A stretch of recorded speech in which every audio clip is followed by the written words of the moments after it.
Paz do Senhor, meus amados irmãos. Boa noite. Que noite maravilhosa na presença do Senhor Jesus. Primeiro livro de João, capítulo 3, versículo 8. Glória ao nome do Senhor.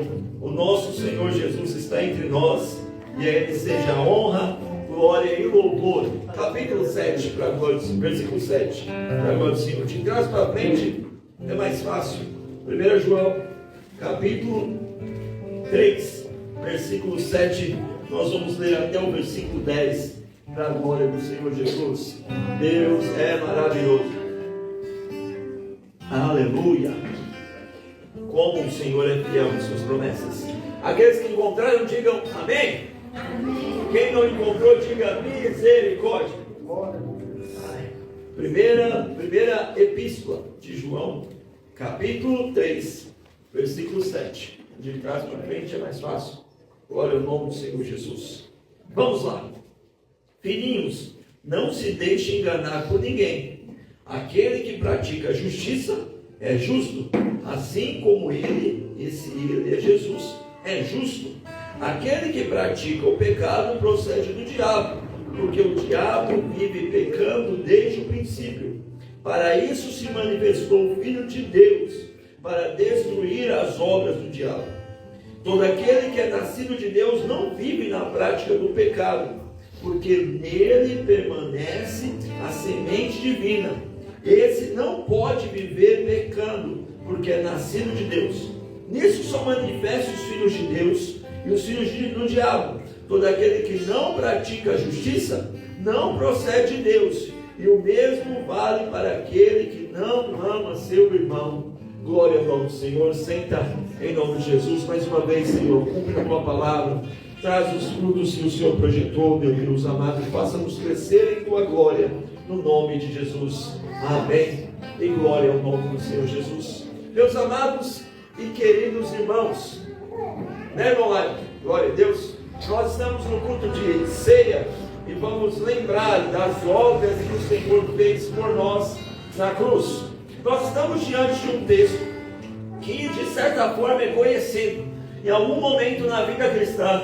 Principalmente se você encontrou com algum pastor ou um líder que gostava de pregar contra as obras do mal, você já ouviu esse versículo alguma vez, dizendo que Jesus se manifestou para desfazer as obras do diabo. Esse versículo para mim tem cara, tem voz, tem som, porque eu sempre lembro do mesmo santo que pregou ele uma vez com muita unção e autoridade no tempo da nossa juventude. E aí, meus amados e queridos irmãos, esse texto vem nos esclarecer uma coisa: Jesus não tem o poder somente de impedir que o inimigo trabalhe. Jesus não tem o poder somente de bloquear as obras do mal. Jesus não é somente uma vacina para nos proteger do mal. Ele não é somente um escudo para nos proteger dos ataques do inimigo. Jesus é muito mais do que isso. Ele é o antídoto, ele é a espada, ele é a lança que tem o poder de desfazer todas as obras do mal. Todos nós sabemos, irmãos, e tem sempre alguém que dá um de super teólogo, Ana, quando descobre que João 10 diz que o que vem para matar, roubar e destruir não é o diabo, mas é o ladrão, os falsos obreiros, os mercenários. Mas se você pegar todo o contexto da Bíblia, o diabo continua matando, roubando e destruindo por toda a eternidade, por toda a história da humanidade. Mas Jesus está aqui para desfazer toda a obra do mal. Glória ao nome de Jesus Cristo. Não nos falta, irmão, testemunhos de pessoas que eram outra hora viciados em drogas e agora são sãos. Tinha uma família destruída e agora são exemplos de família. Vivia preso aos vícios e agora é liberto para a glória do Senhor. O nosso irmão missionário Euler já testemunhou, e como é público eu vou testemunhar. Era um preguiçoso que não tinha coragem de trabalhar e hoje trabalha em 2 empregos para a glória do Senhor Jesus Cristo. E o nome do Senhor é exaltado. Jesus tem o poder de desfazer as obras do mal. Glória ao nome do Senhor Jesus. Outra coisa que esse texto deixa claro para nós, irmãos, é como você consegue. Na verdade, 1 João inteira é escrita para discernir, para você olhar na cara de um crente, olhar na cara de um suposto crente e poder com certeza dizer: olha, eu não consigo julgar a eternidade, mas esse santo tem frutos de cristão, tem frutos de salvação, e esse santo não tem frutos de salvação. A primeira epístola de João serve para mostrar para nós se nós estamos em Cristo ou se nós não estamos em Cristo. Porque, meu querido e amado irmão, a palavra de Deus deixa muito bem clara que o evangelho não funciona de declarações. A palavra de Deus deixa bem clara que o evangelho não funciona de palavras. O evangelho consiste em atitudes, o evangelho consiste em atos, porque o próprio Senhor nos ensina no evangelho de Mateus que naquele dia as pessoas dirão: Senhor, Senhor, Senhor, fizemos tantas coisas no seu nome. E Jesus fala assim: olha, apartai-vos de mim, vocês que praticam a iniquidade. E não é o reino de Deus, não é daqueles que clamam Senhor, Senhor, Senhor, mas aqueles que fazem a vontade do Pai. E ele deixa bem claro aqui, irmãos: olha, quem faz justiça é justo, quem não faz justiça não é justo. Quem comete pecado é filho do diabo. Quem vive em santidade está no caminho de Deus. Eu não sei se os irmãos já tiveram esse problema, mas quando eu entrei nesse texto, as primeiras vezes que eu tive consciência desse texto, eu tive um problema. Porque qual que é o problema? Calma aí. Quem comete pecado é filho do diabo, e quem não comete é filho de Deus. E o próprio João disse que aquele que diz que não tem pecado mente, engana a si mesmo, desconsiderando o sacrifício de Cristo. Como é que essas coisas se encaixam na vida do cristão? E aí, meus amados irmãos, a explicação está no original. A palavra, a versão que eu utilizei traduziu muito bem, mas existem traduções que dizem assim: aquele que peca é filho do diabo. A ideia é mais ou menos o seguinte: o verbo pecar está no presente contínuo. Gastei no português agora eu gastei no português.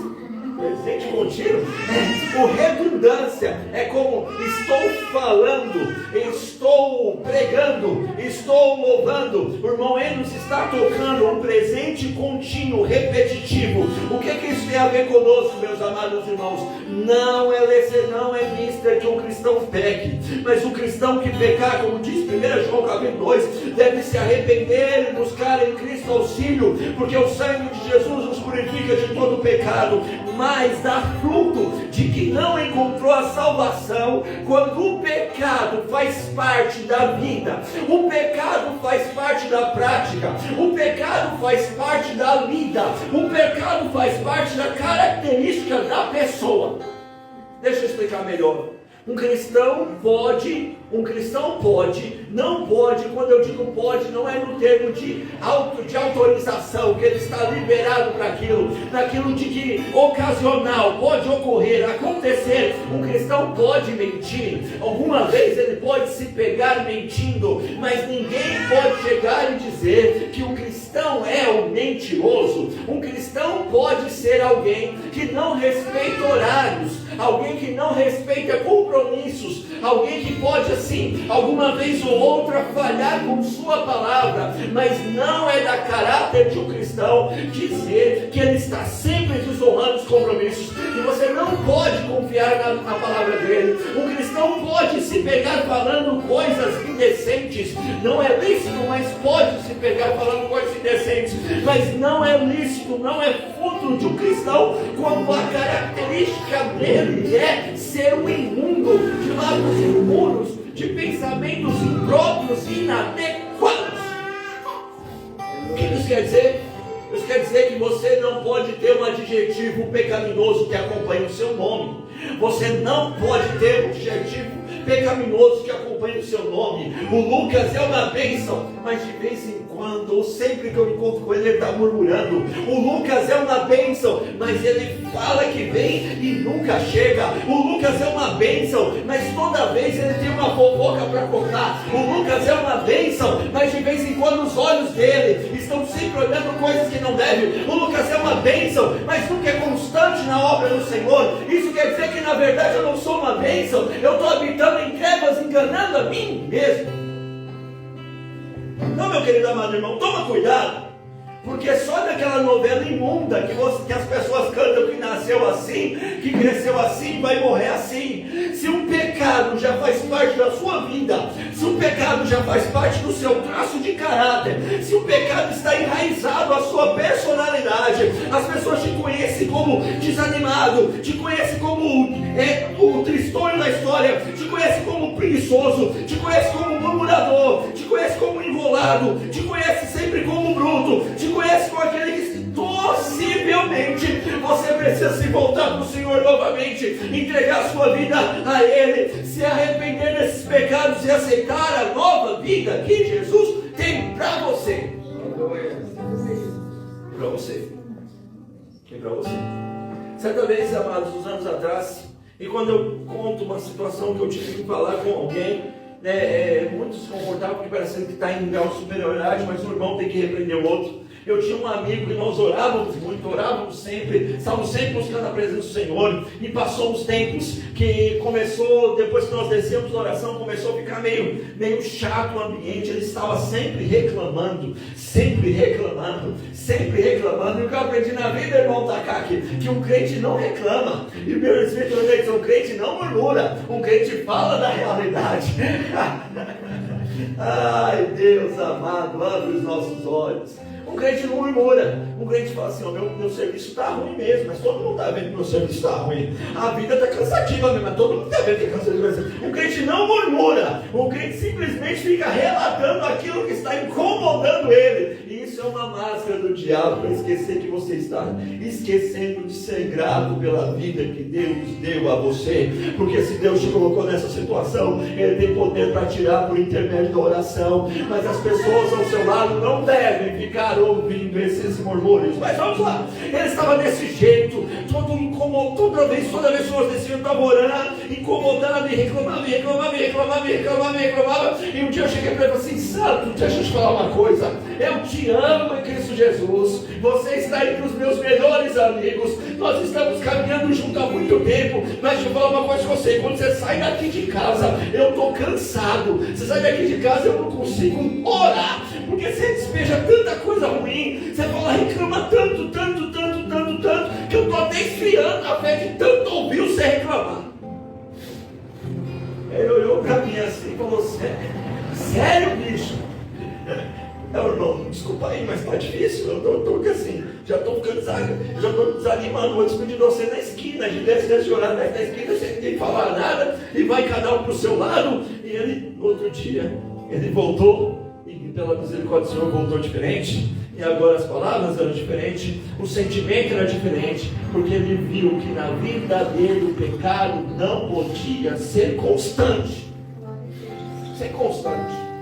Irmãos, um cristão, meus amados, eu já disse isso, mas um cristão, irmãos, ele não precisa ser, irmãos, o animador de torcida. Um cristão não precisa ser, meus amados irmãos, aquele que agrega, que junta as pessoas em torno de si. Cada um tem um traço de personalidade, mas o cristão também não pode ser o espalha-roda, não pode ser o que está sempre pronto a fazer comentários desagradáveis, não pode ser aquele que está sempre pronto a alfinetar os outros como colocações soberbas. Um cristão não pode ser aquele que a sua palavra não é temperada com sal.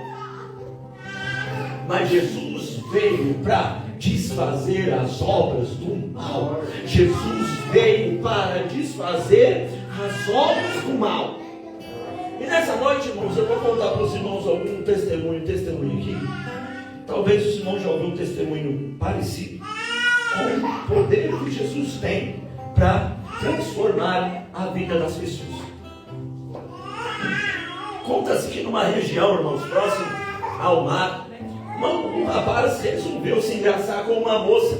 As famílias já eram famílias conhecidas, e o rapaz mostrar desejo de se encontrar com aquela moça para poder se casar, e as famílias ficaram alegres. O rapaz, muito alegre, começou a trabalhar, juntar recursos, para poder se casar com a moça, e o dia do casamento veio e eles se casaram e constituíram uma família. Na religião que eles faziam parte, eles eram constantes nas práticas de adoração aos ídolos deles, firme e forte nos seus sacrifícios que eles achavam que eram válidos. Mas o tempo foi passando, veio as crianças, a alegria continuou aumentando, e o tempo foi passando, só que começou a acontecer algo meio diferente naquele casal, começou algo diferente entre aquela família. Um homem que era tão animado com a sua prática religiosa, começou a desanimar com a prática religiosa, o cansaço estava demais. Hoje você pode ir à reunião, eu não vou mais, eu não quero mais dar dinheiro para esses sacrifícios. Começou a esfriar religiosamente naquele que acreditava ser uma verdadeira adoração. Depois desse esfriamento, como é natural em todos os lares religiosos, alguma coisa começou a mudar. Parecia que o lar estava coberto de uma certa sombra. Parecia que, por mais feliz que seja o dia, estava coberto de uma certa sombra. As palavras amáveis entre o casal começaram a sumir. As respostas ríspidas começaram a aparecer. O homem já não era tão mais gentil com aquela mulher, e a mulher começava a notar algo diferente naquele rapaz que ela tanto amou. De palavras ríspidas, as coisas começaram a engrossar para ofensas diretas, ofensas de cunho tão pejorativo, ofendendo a alma, ofendendo a personalidade, ofendendo o corpo, ofendendo a estrutura familiar, ofendendo tudo. E aquele casal que aparentemente tinha tantas coisas para ser feliz, começavam a declinar em direção a um abismo. E o que era ruim começou a ficar pior ainda. O homem agora começava a chegar muito tarde em casa, já não tinha prazer de chegar em casa, de ter um tempo com a família, começava a passar por bares, começava a passar por lugares inapropriados, e a família ia sentindo essa falta, e a mulher ia ficando mais amargurada, e agora a força que ela tinha para restaurar o relacionamento já ia se acabando. As crianças já sentiam a amargura do lar, e esse homem chegava nervoso, brigava com todo mundo, aquela situação tão difícil, e a obra do inimigo ia crescendo nessa casa. Mas o que era pior continuava a ficar pior ainda. A mulher começou a achar umas coisas esquisitas. O homem andava falando sozinho, acordando de madrugada tendo uns pesadelos, e toda palavra que ela tinha para buscar o sacerdote da religião, para buscar alguém que pudesse ajudar, era sempre acompanhada com palavras de rispidez, com palavras de dureza, com maus tratos, e a situação foi ficando decadente. O homem agora já não dormia todo dia em casa, vagando pelas ruas, procurando outros amores, procurando prazer em outras coisas. Agora já estava quase difícil habitar com ele. A violência era demais, as brigas eram demais, as pessoas tentavam buscar auxílio. Interna em um lugar e não interna, vai de um lugar, foge do internato, volta para o lar, volta para casa, até o ponto que esse homem foi morar na rua. O inimigo conseguiu entrar e destruir um lar que era tão bondoso, um lar que tinha tudo para ser feliz. E agora nós temos um homem preso aos seus vícios, preso aos seus pecados, preso pelas cadeias do inimigo. E o que é mais terrível é que, se a gente olhar para ele, você vai ver perguntas dentro dele dizendo o seguinte: eu não era desse jeito, o que está acontecendo comigo? Parece que eu não tenho mais controle sobre mim, parece que as coisas estão fugindo da minha alçada, fugindo do meu domínio. A cada momento eu tenho picos de ira, picos de raiva. Daqui a pouco aquilo que eu amaldiçoei, que eu nunca mais ia usar, eu estou voltando a usar. Que situação decadente! A família se distanciava dele cada vez mais, e por pior que seja, o status social acompanhava a família. Vai lá a filha do louco, vai lá a ex-esposa do louco, e o julgamento só aperta. Ele ficou desse jeito porque essa esposa deve ser ruim demais, ele ficou desse jeito porque alguém deve ter feito alguma coisa para ele ficou desse jeito porque assim é a vida. E os anos foram passando, o tempo foi passando, e esse homem começou a viver como muita nós conhecemos aí, de casa em casa, de rua em rua, de lixeira em lixeira, de droga em droga, de bica em bica, fazendo mal aos outros e fazendo mal a si mesmo, possesso por espíritos malignos. Eu não sei se a palavra é absorvente. Eu não sei, a palavra não é a palavra certa, não é desfrutar, mas ele estava sendo vítima de todos os ataques do diabo em todas as esferas possíveis. Eu acho que todo mundo conhece uma história parecida com essa. Eu acho que todo mundo, se você não conhece uma história parecida com essa, é só você descer no seu centro agora, dar uma volta ali pelas ruas da cidade, você vai encontrar histórias muito parecidas com essa.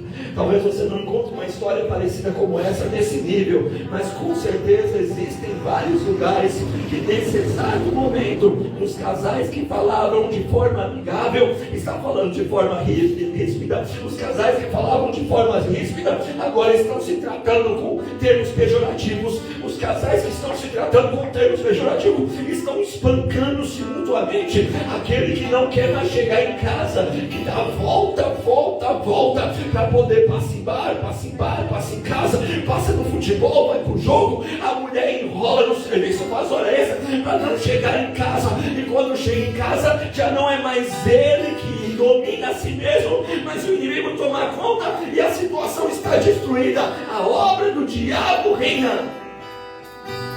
E essa era a vida. O homem era tão atormentado, que ele virou um ícone do bairro que ele morava. Todo mundo sabia onde encontrar esse doido, todo mundo sabia onde encontrar esse homem nessa situação de miséria. Eu tive um pastor que morou na Bahia, no Agreste Baiano, e ele conta que no seu trabalho evangelístico ele encontrou um homem parecido com esse. As pessoas nas cidades vizinhas davam notícia que naquela região tinha um doido que morava lá, e as pessoas eram tão precisas, missionário Euler, sobre o doido, que davam o endereço onde o doido estava. O pessoal falava assim: hoje você não passa pela rua de baixo, porque o doido está lá na rua de baixo, passa pela rua de cima, porque vai que ele resolve te atacar. E não havia homem para poder salvar assim desse homem por causa da força. Não tinha ninguém que conseguia ganhar dele no jiu-jitsu, no muay thai, no boxe, porque o homem era forte, mas esse testemunho era desse homem. O diabo decidiu vencer, e ele estava vencendo na vida dessa família. E você sabe o que é triste? O que é triste é que nesse exato momento, meus amados irmãos, que nós estamos aqui glorificando ao Senhor Jesus, o nosso inimigo, o inimigo das nossas almas, mesmo que nós sabemos que Deus é sempre vencedor, mesmo que nós sabemos que o nosso Senhor vai vencer no último dia, nós sabemos que nesse exato momento, é por isso que Deus criou a igreja, que é a nossa principal missão, que nesse exato momento o inimigo está vencendo individualmente algumas vidas, levando elas ao caos, vencendo algumas vidas, levando elas à destruição, e essas vidas estão esperando uma revanche. E que revanche é essa? A história que eu estou contando, a revanche chegou quando um dia qualquer o porto estava um pouco movimentado demais.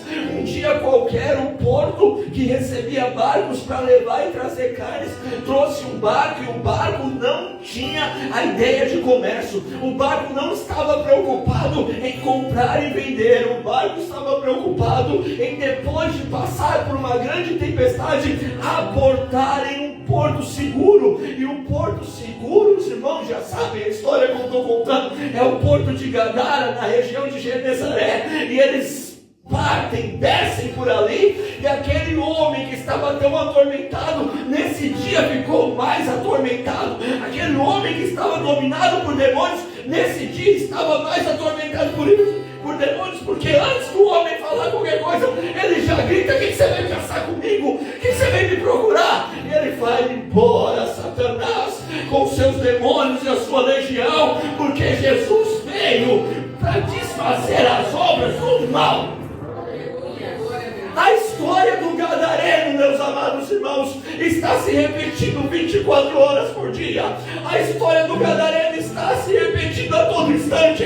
Pessoas estão sendo destruídas pelo inimigo, os seus lares estão sendo destruídas pelo adversário, esperando que no porto vazio da vida deles, o barco que Jesus escolheu parta, se aporte ao lado dele e anuncie a luz do Evangelho. E deixa eu falar por quê? Esse barco tem nome, chama barco Lucas SS, chama Neison SS, Ana SS, SS chama o seu nome. Jesus te constituiu como barco para atravessar as tempestades e aportar do lado de um endemoniado para anunciar a ele a luz. Coragaste coreba, seragalassugia, turacandaraste querogaça, porque Jesus se manifestou para desfazer as obras do diabo. Mas tem um problema. Glória a Deus. Deus. O problema é que Jesus não pode te usar, porque quando a tempestade começa, você retrocede. Jesus não pode te usar, porque quando a tempestade começa, você deixa de orar. Jesus não pode te usar, porque quando a tempestade começa, você murmura.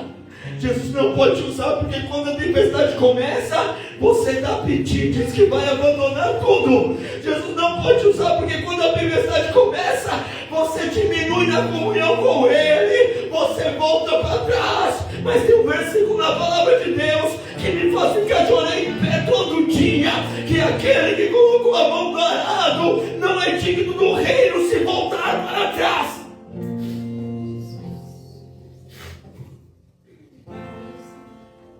Se você permanecer, essa tempestade não vai durar para sempre. Irmão, você não acha que já chegou na idade de você identificar o padrão?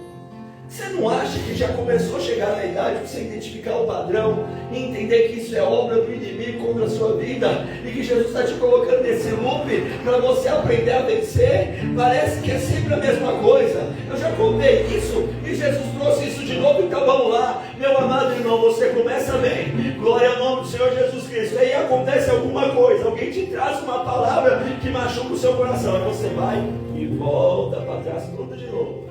Aí você está avançando de novo. Aí Jesus vai lá, Jesus não, o sangue de Jesus sem poder. O diabo vai lá e manda a mesma seta. Aí você cai de novo. Você não acha que você podia dificultar o trabalho do inimigo para pegar força em Deus e deixar que ele crie uma nova estratégia para tentar te derrubar, para parar de usar a mesma coisa para te destruir e impedir o reino de Deus avançar?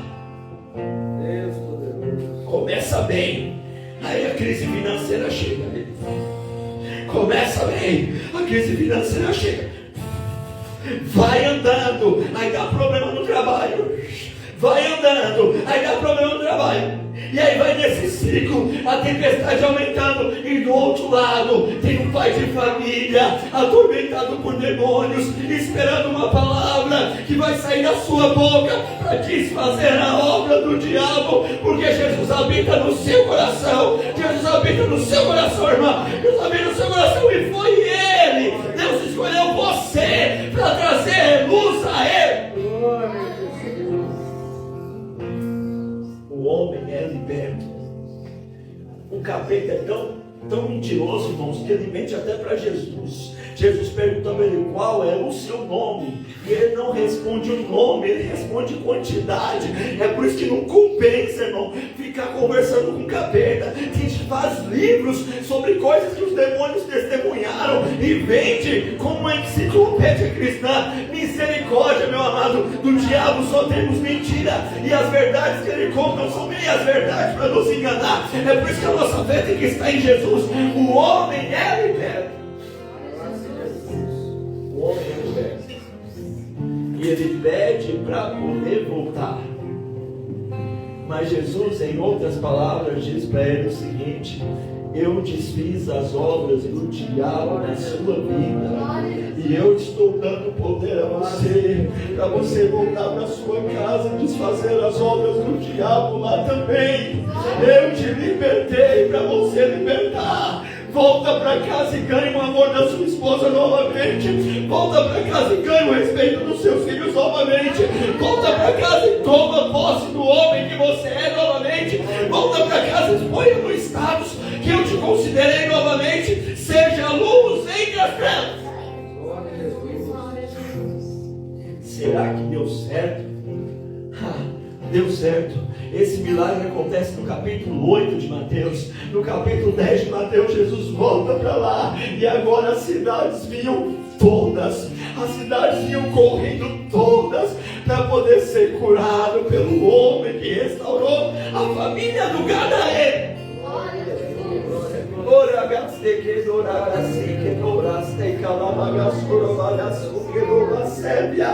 Jesus podia ter ficado aqui, irmãos. Nós sabemos que ele podia ter ficado aqui. Jesus podia ter ficado ressuscitado, ficado uns 40 dias aqui conosco, emendado mais uns dias pela eternidade. Mas ele falou assim: negativo. O plano do meu Pai é um plano de 2 etapas. Eu vou reinar eternamente no futuro, mas enquanto eu não chego para reinar sobre a terra, colocando todos sobre o meu cetro de ferro, eu tenho uma promessa: eu vou enviar o Espírito sobre vocês, e vocês vão ser minhas testemunhas. Em outras palavras, vocês vão desfazer em meu nome as obras do diabo, anunciando em todas as tribos, línguas e nações. Nós não sabemos o tamanho e o alcance do poder de Deus quando um crente se posiciona. Nós não sabemos o tamanho e o alcance do poder de Deus quando um crente se posiciona. Nós não sabemos quantas cadeias podem ser quebradas. Nós não sabemos quantas almas podem ser libertadas quando um crente se posiciona. Mas nós podemos ter uma noção. Nós podemos ter uma noção. Que noção é essa? Dá para pegar vários e vários exemplos. Mas eu vou contar um dos exemplos mais comuns. Era o norte da Inglaterra, que nevava muito. O pastor instalado para pregar não conseguiu chegar à igreja. Os irmãos olharam um para os outros e o velho porteiro resolveu pregar a palavra de Deus. E ele pega a Bíblia e abre Isaías. E Isaías diz: olhai para mim e sede salvos. E ele começa a pregar do jeito que a sua capacidade lhe dava. Ele começa a pregar do jeito que as suas palavras eram concedidas. Olhe para as minhas mãos, olhe para os meus pés, olhe para as minhas marcas e sejam salvos. Jesus não está pedindo para vocês comprarem nada. Jesus não está pedindo para vocês doarem nada. Jesus não está pedindo 1 milhão de libras ou 1000 libras, que era a moeda corrente na época. Jesus está simplesmente pedindo a vocês: levantem a sua cabeça e olhem para mim, e vejam os cravos, e vejam as feridas, e vejam as marcas que eu sofri por amor de você. Estava na igreja um filho de um pastor que tinha uma vida meio assim, desligada, não tinha pecados absurdos, mas não tinha um encontro com Jesus. Ele olhou para Jesus naquele dia e a sua alma encontrou paz. E quem é esse? Um tal de Carlos, portuguesano, um tal de Charles Spurgeon, um grande pregador do Evangelho de Deus, que a domingos pregavam a 40, a 30, a 20 mil pessoas, anunciando o poder do Evangelho de Jesus Cristo. A gente não sabe o que Jesus pode fazer na sua vida se você posicionar, mas pelo poder da palavra de Deus, pelo testemunho da igreja, a gente tem uma noção que Deus vai fazer grandes coisas. Mas o ídolo tem que cair. Mas um altar tem que ser derribado. Mas algum profeta tem que morrer. A palavra de Deus nos diz bem claro que quando Deus chamou Gideão, Deus falou com Gideão, capítulo 6, 7, em diante de Juízes, Deus falou com Gideão: você vai liderar o povo. E ele por você nós teremos uma grande vitória. Glória ao nome do Senhor Jesus. Glória ao nome do Senhor Jesus. Mas antes, eu preciso que você pegue aqueles 2 bois do seu pai e destrua o altar de Baal que está na casa do seu pai. Porque antes de usar você para fora, tem que acabar com os altares que estão dentro da sua casa. Antes de usar você para fora, temos que acabar com a idolatria que está dentro da sua casa. Glória a Deus. Pastor, na minha casa não tem ídolos. Pastor, na minha casa não tem estátuas, pastor. Eu já briguei com católico por conta disso. Minha mãe já me viu, minha avó, minha tia já me viu pregar contra isso um bocado de vez. Pois é. Pois é. Mas às vezes está reinando sobre você o ídolo da sua autoimagem.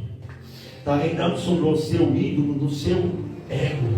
Está reinando sobre você o ídolo da sua percepção de você mesmo. Eu sou tímido. E quem disse que Jesus não chama os tímidos para pregar? Eu não sei falar. E quem disse que Deus não chama os idosos para poder pregar? Eu não sei se Jesus me chamou para essa coisa. Irmãos, esses dias eu ouvi isso e eu descobri um argumento tão belo contra isso. Você tem certeza que Jesus te chamou, não te chamou para evangelizar, não te chamou para expulsar demônio? Você tem certeza que Jesus não te chamou para orar pelos enfermos, para poder aconselhar as famílias? Você não tem certeza, mas tem certeza que Jesus te chamou para passar dia, noite em casa, assistindo o que você assiste, acompanhando o que você acompanha, ocupado com o seu lar e com sua família, como se não houvesse eternidade. Para com isso, meu caro irmão. Se você não tem certeza que Jesus chamou, vai sim ter certeza, porque é melhor uma vida trabalhando para Cristo do que uma vida parada e se desfrutando das bênçãos celestiais e engordando sem repartir. Ninguém pergunta. Eu não tenho certeza se Jesus me chamou para ser dono de casa, mas a gente cuida da casa. Ninguém pergunta. Eu não tenho certeza se Jesus me chamou para poder bater o ponto 7 horas da manhã, mas nós estamos batendo o ponto 7 horas da manhã. Ninguém pergunta. Eu não tenho certeza se Jesus me chamou para estudar, mas nós estamos indo para a escola por 13 anos da nossa vida. Meu querido e amado irmão, se a palavra de Deus diz que há poder sobre a sua vida para desfazer as obras do inimigo, creia na palavra e seja o barco que vai levar a libertação. Glória a Deus. Fica de pé, nós oramos. É impossível. É impossível. É impossível. Impossível. Se a nossa igreja tivesse condições financeiras de assalariar cada um dos irmãos para podermos fazer trabalhos evangelísticos todos os dias, mesmo assim seria impossível organizarmos nós todos no mesmo horário, nas mesmas disponibilidades para poder pregar o Evangelho. Se você tivesse por conta da obra e todos nós estivéssemos por conta da obra, mesmo assim seria impossível nós estarmos juntos no mesmo lugar, saindo todos os dias para anunciar a obra de Deus. Por quê? Porque algum estaria doente, algum teria que levar o filho no hospital, algum teria o seu veículo quebrado. Mas, meu querido e amado irmão, o evangelismo, a obra de libertação, a graça do Senhor não se restringe aos trabalhos organizados pela igreja. Jesus te chamou para você tomar posse da chamada que você já tem e sair sozinho, sair a dois, procurar maneiras de libertar pessoas para o nome de Jesus. Porque existe uma palavra em Ezequiel, capítulo 18, se a minha memória não falhar agora. Se eu mandar tocar a trombeta e a trombeta for tocada, e as pessoas ouvirem a trombeta e não se mudarem, problema. Você tocou a trombeta e cada um vai morrer segundo o seu próprio pecado. Agora, se eu mandar você tocar a trombeta e a pessoa e você não tocar a trombeta e eles morrerem por causa da sua negligência, o sangue deles vai cair sobre suas mãos. Meu querido e amado irmão, a gente não dá conta de alcançar o mundo inteiro, mas para de endurecer a voz do Espírito e pregue a palavra no estacionamento, no trabalho, no supermercado, na feira, para o vizinho. Pregue a palavra, seja o barco que vai trazer redenção àqueles estão presos ao diabo, porque Jesus se manifestou para desfazer as obras do mal. Soberano Deus, eterno Pai, nós estamos diante da Tua presença, meu Deus amado, santo e poderoso Rei da Glória. Nós queremos Te agradecer, meu Deus, por este momento na Tua presença. Queremos Te agradecer pela igreja que o Senhor salvou. Meu Deus amado, Senhor, se há em nós, meu Pai, algum pecado que persiste fazer parte do nosso caráter, que persiste, meu Pai, em ser, meu Pai, um adjetivo que nos persegue, que ele caia por terra em nome de Jesus. Que o Teu sangue nos purifique, que a Tua redenção nos alcance, Pai, nos ajudando a ser plenamente santos na Tua glória. Mas, meu Pai amado Senhor, não nos permita nos satisfazer somente com a nossa salvação, meu Pai. Que os endemoniados sejam libertos pelo poder na vida de cada um dos irmãos, Pai. Que as enfermidades vão embora, meu Pai, pela vida de cada uma das irmãs, Pai. Que a salvação se alcance, Pai. Que a salvação chegue, Pai, a lares, pela vida de cada um dos seus servos. Meu Pai, que essa tempestade que sempre para, essa tempestade que sempre estaciona, essa tempestade que sempre desacelera o Teu servo e a Tua serva, que caia por terra nessa noite, que ele supere isso no poder da Tua palavra, no poder do Teu Espírito, na unção da Tua graça, Pai, no nome de Jesus, no nome de Jesus. Amém. E glória ao nome do Senhor Jesus. Os irmãos podem sentar adorando ao nome do Senhor Jesus. Glória a Deus. Nós vamos convidar aqui a irmã Ana para louvar Jesus. Oh, que glória! Revelando talentos para a glória do Senhor Jesus. E eu e o irmão Ricardo Kakaki Júnior vamos lavar as mãos para ajudar o presbítero Neidson na celebração da ceia. Oh, glória!